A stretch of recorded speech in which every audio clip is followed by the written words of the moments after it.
حضرت عیسیٰ ابن مریم علیہ السلام کا جب تذکرہ ہوتا ہے، عازم محترم سوال یہ آتا ہے کہ خالق کائنات نے حضرت عیسیٰ ابن مریم کا انتخاب کیسا فرمایا؟ تو سارے نبیوں کو اللہ رب العزت نے، خالق کائنات نے جدا گانا منفرد الگ سے الگ صفات عطا فرمائی ہیں۔ حضرت عیسیٰ ابن مریم کی جو صفات ہیں ان کو قرآن مجید کی دیگر آیات ہمیں اس آیت سے ہٹ کر دیگر آیات ہمیں ان کے بارے میں بتاتی ہیں کہ حضرت عیسیٰ ابن مریم وہ ہیں جن کے لیے قرآن مجید نے آیات نے ہمیں گواہی دی کہ ابرئ الاکمہ والابرص واحیی الموتى باذن اللہ، کہ عیسیٰ ابن مریم وہ ہے جن کی اپنی پیدائش بھی منفرد ہے، جن کا دنیا میں اپنا آنا بھی منفرد ہے، اور اس کے بارے میں قرآن مجید کی آیات ہمیں گواہی دیتی ہیں، ہمیں دلیل دیتی ہیں کہ حضرت عیسیٰ ابن مریم کی جو پیدائش ہے اس کے بارے میں آیات ہمیں بتاتی ہیں کہ آپ فرماتے ہیں کہ سلام یوم ولدت و یوم اموت، کہ میری پیدائش پر بھی اور میری موت پر بھی سلام ہو۔ حضرت عیسیٰ ابن مریم کا دنیا میں تشریف لانا بھی سارے باقی انسانوں سے منفرد ہے کہ آپ کی پیدائش محض اس کے لیے کیا ہوا کہ حضرت مریم سلام اللہ علیہا، جن کے لیے پہچان یہ ہے، جن کا تعارف یہ ہے کہ وہ خالق کائنات کی عبادت گزار بندی ہیں، عبادت گزار اور تہجد گزار ہیں، اور ان کی تہجد گزاری، ان کی شب بیداری، راتوں کو جاگنا، اپنے خالق کے حضور سجدہ کرنا، اپنے رب کے حضور گڑ گڑانا، دعائیں مانگنا، وہ انہیں اس مقام تک لے جاتا ہے کہ اللہ رب العزت اپنے اس آخری کلام قرآن مجید میں ان کے لیے آیات نازل فرماتا ہے کہ جناب سیدہ مریم سلام اللہ علیہا کی شان و عظمت یہ ہے، ان کا تعارف یہ ہے، ان کی پہچان یہ ہے کہ جب وقت کے نبی، حضرت مریم نبیہ نہیں ہے، حضرت مریم سلام اللہ علیہا کا جو مقام ہے، ان کا جو مرتبہ ہے کہ وہ ولیہ ہیں، ولیہ کاملہ ہیں، اللہ کی تہجد گزار، عبادت گزار، شب بیدار، راتوں کو جاگنے والی اور اپنے خالق و مالک کی عبادت کرنے والی ایک بندی ہے۔ جب ان کے حجرہ مبارک میں وقت کے نبی تشریف لے جاتے ہیں اور وہاں پہ جا کر دیکھتے ہیں کہ یا زکریا المحراب، کہ حضرت زکریا علیہ السلام ان کے اس محراب میں، اس حجرہ میں تشریف لے جاتے ہیں، تو دیکھتے ہیں کہ بے موسم پھل ہیں، بے وقت پھل ہیں، جن کا موسم نہیں ہے، جن کا وقت نہیں ہے، تو سوال کرتے ہیں کہ اے مریم یہ تجھے اس حجرہ میں کون دے جاتا ہے یہ بے وقت اور بے موسم پھل؟ تو حضرت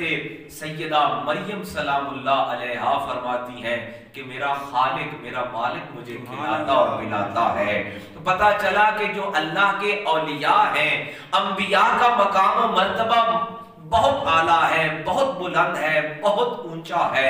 مگر جو اللہ کے ولی ہیں ان کا مقام و مرتبہ بھی منفرد ہے، ان کا مقام و مرتبہ بھی جدا گانا ہے۔ اللہ کے نبی بھی وہاں پہ کھڑے ہو کر پھر دعا مانگتے ہیں کہ اے میرے خالق و مالک، جس طرح اپنی اس ولیہ، اس تہجد گزار اور سجدہ گزار بندی کے اس حجرے میں بے وقت بے موسم پھل دے رہا ہے، تو مجھے بھی اولاد نرینہ عطا فرما۔ پھر قرآن مجید اس کا گواہ ہوتا ہے کہ اللہ کا نبی ہے، مقام نبوت پر فائز ہے، مقام نبوت سے نوازا گیا ہے، مگر اس اللہ کی ولیہ جو نبی نہیں ہے، اس کے حجرے میں، اس کے مقام پر جہاں وہ عبادت کرتی ہیں، وہاں کھڑے ہو کر اسی خالق، اسی مالک، اسی رب سے دعا کرتے ہیں کہ اے میرے رب، جس طرح اپنی اس بندی کو بے موسم بے وقت تو پھل دے رہا ہے،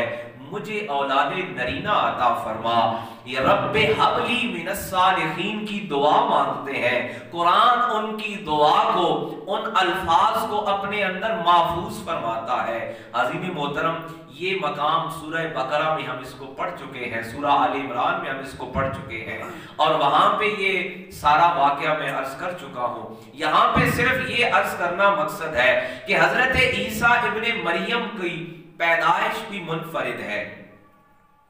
کہ حضرت عیسیٰ ابن مریم کے لیے صرف جناب جبریل علیہ السلام تشریف لائے اور ایک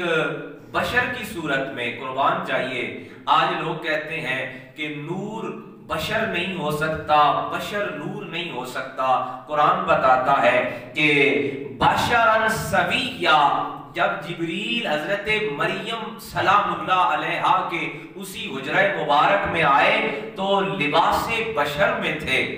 آج لوگ سوال کرتے ہیں کہ یہ کیسے ممکن ہے کہ جو بشر ہو وہ نور نہیں ہو سکتا اور جو نور ہو وہ بشر نہیں ہو سکتا۔ قرآن مجید بتاتا ہے کہ یہ کوئی رب کی قدرت میں نیا کام نہیں ہے، یہ کوئی الگ معاملہ نہیں ہے۔ رب کی قدرت سے کوئی عمل دور نہیں ہے، کوئی عمل اس کے لیے مشکل و ناممکن نہیں ہے۔ یہ پہلے بھی ہوتا رہا ہے کہ بشرا سویا، وہی جو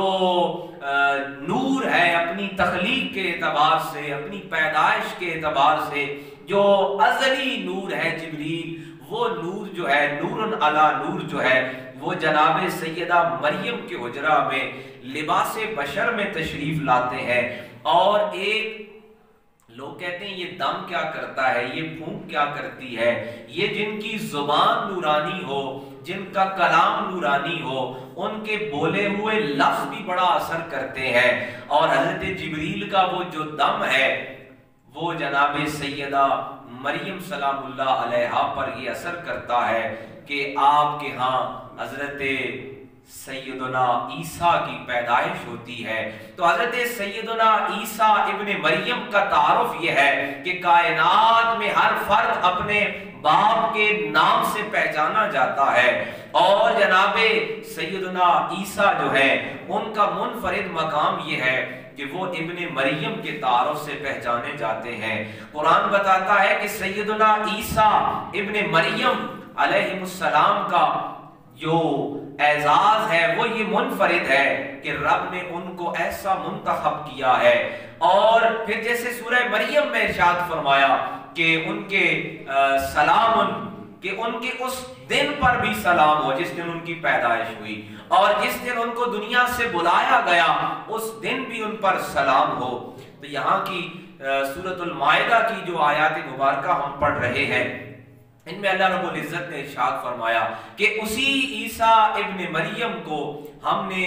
تصدیق کرنے والا بنایا۔ عظیم محترم، یہی بات ہم نے پہلے پڑھی کہ حضرت موسیٰ علیہ السلام جب تشریف لائے تو آپ اپنے سے پہلے تمام انبیاء اور ان کی کتابوں کی تصدیق فرمانے والے ہیں۔ حضرت عیسیٰ کے بارے میں، حضرت عیسیٰ ابن مریم کے بارے میں قرآن مجید کی یہ آیات ہمیں بتاتی ہیں کہ آپ اس سے پہلے کی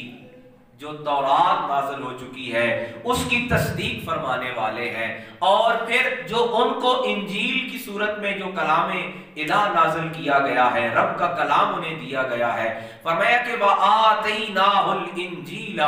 فِيهِ هُدًى وَنُورٌ، کہ یہ جو انجیل ہے اس میں بھی ہدایت ہے اور نور ہے۔ رب کے کلام میں ہدایت بھی ہے، روشنی بھی ہے۔ آج لوگ سوال کرتے ہیں کہ بشر جو ہے وہ نور نہیں ہو سکتا، نور ہو تو وہ بشر نہیں ہو سکتا۔ قرآن یہ بتاتا ہے کہ انجیل بھی نور ہے، انجیل نور ہے کہ وہ رب کے نبی پر نازل کردہ رب کا کلام ہے، اور جناب سیدنا عیسیٰ ابن مریم کے پاس جناب جبریل جو نور ہے وہ آپ کی پیدائش اور تخلیق کے عمل میں لباس بشر میں تشریف لاتے ہیں۔ تو عظیم محترم، قرآن مجید کی یہ آیات بتاتی ہیں کہ حضرت سیدنا عیسیٰ ابن مریم جو ہے وہ تورات کی تصدیق فرمانے والے ہیں۔ تورات جو ہے وہ بھی ہدایت بھی ہے اور اس میں مواعظ بھی ہے، یعنی اس میں نصیحت بھی ہے متقین کے لیے۔ حاضرین محترم یہی انبیاء کا طریقہ رہا ہے کہ ایک کے بعد ایک نبی آتا رہا اور آ کر اپنے سے پہلے والے نبی کی تصدیق کرتا رہا، ان کے کلام کی تصدیق کرتا رہا، اور اس کے بعد اب جناب امام الانبیاء خاتم الانبیاء جناب سیدنا محمد مصطفیٰ صلی اللہ تعالی علیہ وآلہ وسلم کا معاملہ ہے۔ تو آپ کے بعد اب کیونکہ دروازہ نبوت بند ہے اور قرآن مجید نے بتایا ہے کہ آپ آخری نبی ہیں، آپ کے بعد نبی کوئی نہیں آنے والا، اب جو سلسلہ ہے، اب یہ جو تصدیق کا سلسلہ ہے، یہ جو ہدایت کا سلسلہ ہے، اب یہ سلسلہ رب کے برگزیدہ بندوں کے حوالے کر دیا گیا ہے۔ قرآن مجید اس بات پر گواہ ہے کہ رب نے اب خاتم النبیین کے بعد امت مصطفیٰ کی ہدایت اور اصلاح کا جو راستہ ہے، اس کے لیے سلسلہ اولیاء جو ہے وہ منتخب فرمایا ہے۔ اور جس طرح نبی رحمت امام الانبیاء صلی اللہ تعالی علیہ وآلہ وسلم ارشاد فرماتے ہیں کہ میں نے اپنا علم اور اپنی صحابت اور اپنی سیادت اپنے بیٹوں حسن و حسین کو عطا فرما دی ہے،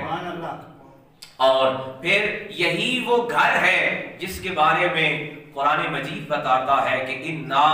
آتَيْنَاكَ الْكَوْثَرَ۔ جب لوگوں نے کہا نا کہ ان کے گھر میں تو نرینہ اولاد نہیں ہے، اب ان کا وارث کون ہوگا؟ عرب معاشرے میں سوال ہوا کہ ان کا تو نام ختم ہو جائے گا، معاذ اللہ ان کا کوئی نام لینے والا باقی نہیں رہے گا، ان کی تعلیم پہ کون عمل کرے گا، ان کا علم کدھر جائے گا؟ تو قرآن نے کہا اِنَّا آتَيْنَاكَ الْكَوْثَرَ فَصَلِّ لِرَبِّكَ وَانْحَرْ إِنَّ شَانِئَكَ هُوَ الْأَبْتَرُ۔ ان کا جو دشمن ہے وہی بے نسل ہونے والا ہے۔ قرآن نے ان کے لیے ابتر کا لفظ استعمال فرمایا، اور ان کے لیے فرمایا جن کے لیے معاشرہ یہ کہہ رہا تھا کہ ان کے گھر میں تو بیٹیاں ہیں، ان کی نسل کا کیا ہوگا، ان کے علم کا کیا ہوگا؟ فرمایا اِنَّا آتَيْنَاكَ الْكَوْثَرَ، ہم نے ان کو کوثر عطا فرما دیا۔ اب اس کوثر کی تفسیر کیا ہے؟ عزیز محترم یہ موقع اور محل نہیں ہے، بس اتنی سی بات ہے کہ یہ کوثر یہ ہے کہ امام فخر الدین رازی صاحب تفسیر کبیر فرماتے ہیں کہ اس کوثر میں ایک رائی کے دانے سے لے کے رب کے عرش تک ہر شے اس کوثر میں شامل ہے۔ اور دوسری بات یہ کہ یہ رب فرماتا ہے کوثر، کوثر جو ہے یہ سپرلیٹو ڈگری ہوتی ہے۔ رب قلیل کس کو کہتا ہے؟ کوثر تو زیادہ کے لیے نہ کثیر کے لیے ہے۔ ہمارے اندازہ، ہمارا علم، ہمارا فہم، ہمارا شعور، ہمارا جو حساب اور کلکولیشن ہے، اس کے لیے تو یہ اندازہ یہ ہے کہ رب کا یہی کلام بتاتا ہے کہ کل متاع الدنیا قلیل، کہ یہ ساری دنیا کا جو مال و متاع ہے یہ رب کے حساب میں قلیل ہے۔ جو اس کے حساب میں ساری کائنات کا مال و متاع قلیل ہے، تو اس کے کثیر کا کوئی اندازہ اور حساب اور کلکولیشن نہیں ہو سکتی ہے۔ اور پھر کثیر سے بڑھ کر ہے کوثر، فرمایا ہم نے ان کو کوثر عطا کر دیا۔ حاضرین محترم ہم اس کوثر کے جو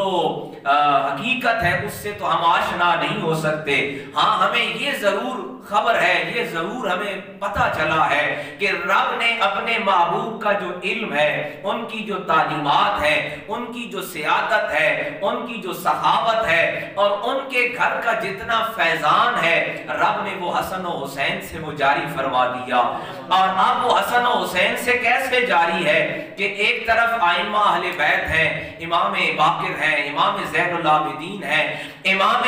محمد التقی ہیں، امام حسن العسکری ہیں، اور دوسری طرف جناب سیدنا امام حسن کا خاندان ہے۔ اور یہ وہ خاندان ہے جس کے بارے میں اعلیٰ حضرت کہتے ہیں کہ تیری نسل پاک میں ہے بچہ بچہ نور کا، تو ہے عین نور، تیرا سب گھرانہ نور کا۔ بزرگوں دوستو، امام حسن آپ کے لیے نبی رحمت فرماتے ہیں جب آخری دنوں میں، آخری ایام میں سیدہ فاطمہ الزہرا سلام اللہ علیہا امام حسن پاک کو نبی رحمت کے پاس لاتی ہیں کہ ابا جان یہ میرا بیٹا ہے۔ سرکار دو عالم اپنے سینے سے لگاتے ہیں اور فرماتے ہیں کہ یہ میرا بیٹا سید ہے۔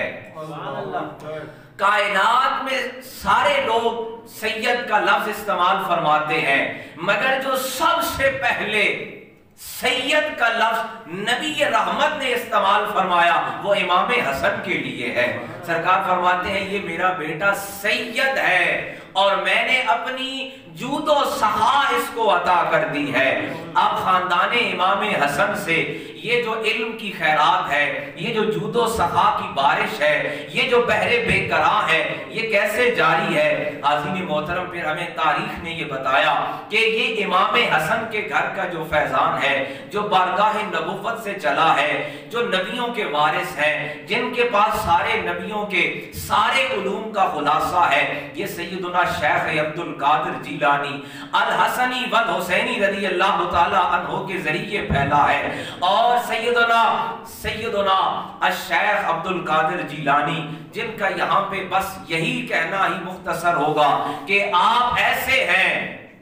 جیسے نبی رحمت نبیوں میں ہے، ایسے سیدنا شیخ عبد القادر جیلانی اولیاء میں وہی مقام رکھتے ہیں کہ آپ کو حسن و حسین کی علم اور ان کی جو جتنا فیض ہے، جود و سخا ہے، وہ سب عطا کر دیا گیا۔ اور پھر آپ فرماتے ہیں کہ اب ہر ولی کے گردن پر عبد القادر کا قدم ہے۔ اور اپنے قصیدہ غوثیہ میں حضرت شیخ الشیوخ العالم فرماتے ہیں کہ سقانی الحب کاسۃ الوصال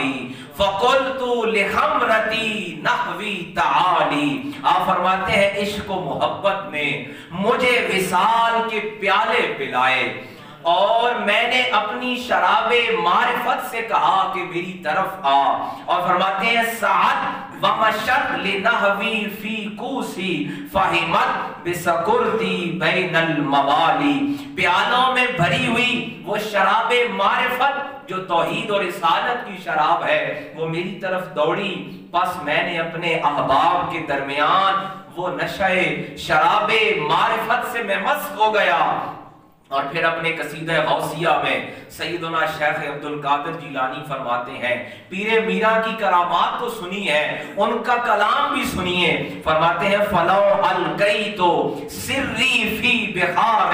بصار الکل غورا فی الزوال۔ آپ فرماتے ہیں کہ اگر میں اپنا راز فلو القیت سری، اگر میں اپنا راز دنیا کے دریاؤں پر ڈالوں تو تمام دریاؤں کا پانی خشک ہو کر زمین میں جذب ہو جائے۔ اور فرماتے ہیں وَلَوْ أَلْقَيْتُ سِرِّي فَوْقَ مَيْتًا لِقَامَ بِقُدْرَةِ الْمَوْلَى تَعَالِي۔ فرماتے ہیں کہ اگر میں مردہ پر اپنا جو راز ہے وہ ڈالوں نہ، ظاہر کروں، تو وہ اللہ کی قدرت سے اٹھ کھڑا ہو۔ لِقَامَ بِقُدْرَةِ الْمَوْلَى تَعَالِي۔ حضور سیدنا شیخ عبد القادر جیلانی پھر اپنے مرید کا تعارف فرماتے ہیں، رجالی فی ہوا جرائم سیام فی الظلم اللیالی والعالی۔ آپ فرماتے ہیں میرا مرید وہ ہے، صاحب حضرت شیخ عبد القادر جیلانی کی 11ویں پکاتے ہیں، کھاتے ہیں، نام لیتے ہیں۔ حضرت شیخ عبد القادر جیلانی جو امام حسن امام حسین کی اولاد ہیں، آپ فرماتے ہیں میرا مرید موسم گرما میں روزہ رکھتا ہے اور راتوں کی تاریکیوں میں موتیوں کی طرح چمکتا ہے اپنے رب کی بارگاہ میں۔ میرا مرید وہ ہے جو گرمیوں میں روزے رکھتا ہے اور رات کی تاریکیوں میں اپنے رب کے حضور موتیوں کی طرح چمکتا ہے۔ اور فرماتے ہیں انا الحسنی والمخد مقامی واقدامی علی عنق الرجالی۔ اور امام حسن کی میں اولاد ہوں۔ حضرت پیرانے پیر فرماتے ہیں کہ میں امام حسن کی اولاد ہوں اور میرا مقام مخدہ ہے، سب سے جدا ہے، اور میرا قدم